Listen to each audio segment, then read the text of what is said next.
mengucapkan perkataan firman Tuhan, perkataan iman, perkataan kehidupan. Firman Tuhan berkata, pilih olehmu ada hari ini, kutuk atau berkat, mati atau hidup. Hidup mati dikuasai lidah. Lidah kita yang menentukan apakah kita beroleh kutuk atau berkat, kehidupan atau kematian. Saudaraku, selalu perkatakan kehidupan, selalu perkatakan berkat. Jangan pernah perkataan kutuk, jangan pernah perkataan yang membawa kematian. Kematian rohani, kematian badani. Misalnya kematian rohani ataupun badani. Ada orang sakit, kita lihat, kuliahlah kayak kau ini 2 bulan langsung mati. Perkataan membunuh itu, saudara. Ya, seharusnya kalau kita orang melihat sakit, kita katakan, oh, jangan takut saudaraku, kamu pasti disembuhkan Tuhan. Bukankah firman Tuhan berkata, oleh bilur-bilur Yesus kita sudah sembuh? Haleluya.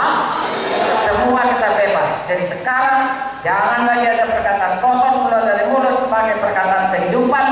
Selalu saudaraku, kalau bicara cepat mendengar, lambat bicara, lambat marah. Haleluya. Katakan kiri-kiri, saya cepat mendengar, lambat bicara, lebih lambat lagi marah. Mana yang harus kita selalu praktekkan, mendengar atau bicara? Makanya mari kita atuhi firman Tuhan ini, dengar selalu suara Tuhan. Sekali kita bicara, langsung Tuhan mengerti. Kalau kita bicara saja kepada Tuhan, berdoa saja kepada Tuhan, tapi gak dengar suara Tuhan, Tuhan tidak bisa menjawab yang tidak sesuai dengan apa yang dikatakannya.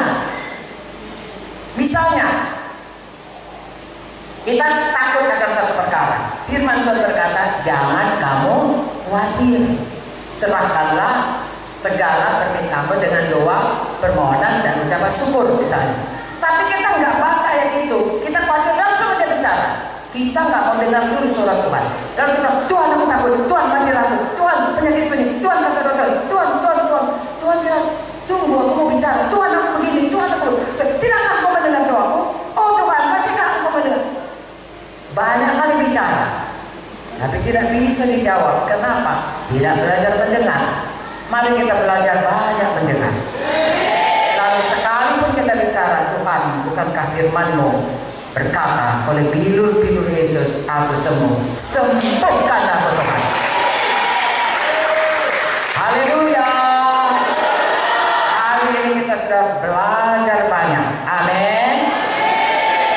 2 ayat terakhir saya bacakan supaya kita tahu hal-hal mana yang kita buang, hal-hal mana yang kita pakai. Ayat 31 sama-sama kita buang, sama-sama kita baca lalu kita buang.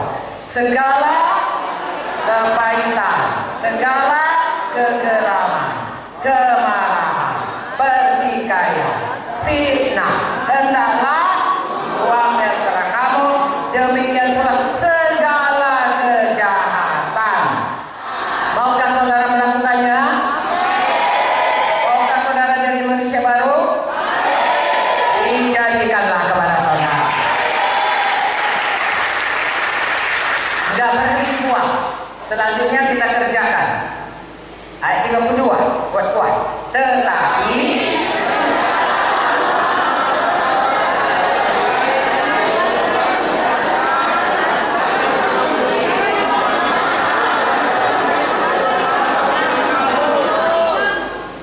hendaklah kamu ramah seorang terhadap yang lain. Amin.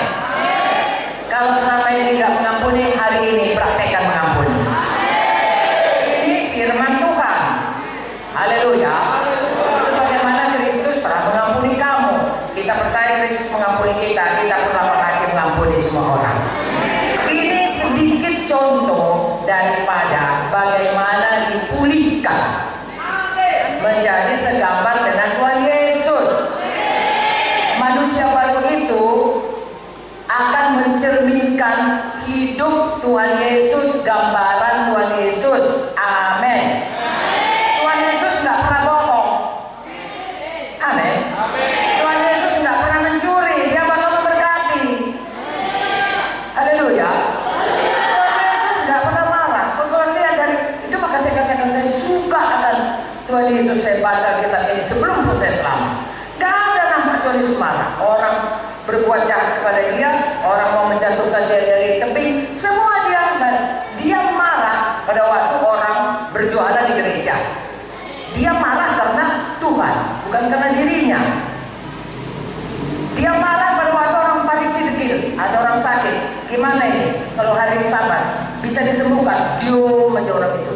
Siap untuk mau menerkam Tuhan Yesus. Kalau disembuhkannya, kita adili dia, menyembuhkan orang, bekerja pada hari Sabat. Jahat hati orang itu.